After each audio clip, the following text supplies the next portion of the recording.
Welcome. In this lecture, which has multiple sessions, we'll explore how we can use a support vector machine, or SVM, to separate data that are not linearly separable, but that appear to be separable using some other method.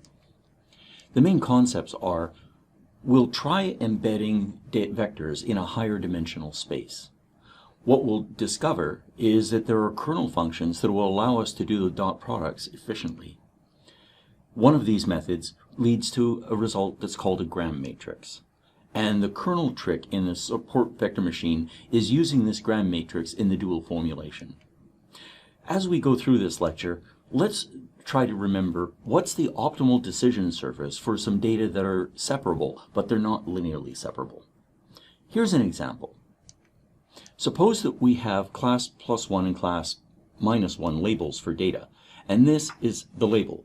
We can see that the interior part of this shape appears to be populated almost entirely with +1 vectors, and then the periphery is populated with -1 vectors. So we think that these are separable, but there's no line that we could draw, even allowing for soft margins, that would properly separate these data. So how could we address this? Well, one way is that we could observe that for this particular data set, it seems as though the distance from the origin, or the distance from the average of the data vectors, is a key part of being able to separate them. That is, all of these data vectors here have a relatively small radius from the origin, and all of these have a relatively larger one.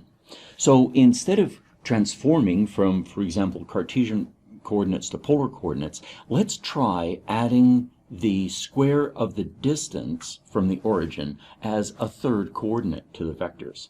And that would take these two-dimensional vectors into 3 dimensions. So let's augment each one of them, each data vector, with the squared norm.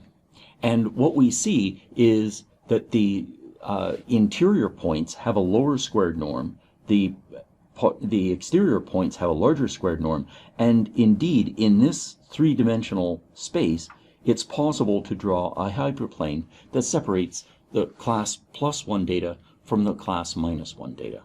And so what we're going to try is using this augmenting process to help us separate some data.